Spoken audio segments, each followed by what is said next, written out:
Welcome back to our channel. Today we will show you how to easily sort the sites you visited in Chrome on your PC.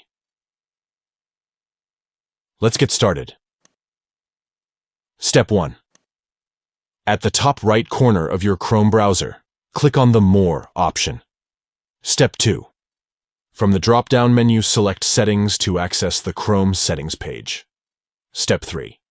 In the Settings menu, click on Privacy and Security. Step 4. Scroll down and click on See All Sites Data and Permissions. Step 5. On the All Sites page, you can now sort the sites by selecting the Sort By option. And there you have it. Sorting the sites you visited in Chrome on your PC is as simple as following these quick steps. Sorting your browsing history can help you find specific sites more easily and organize your browsing experience. Enjoy a more efficient Chrome experience with this handy feature. Thanks for watching. Don't forget to like this video and subscribe to our channel for more helpful tutorials. Until next time.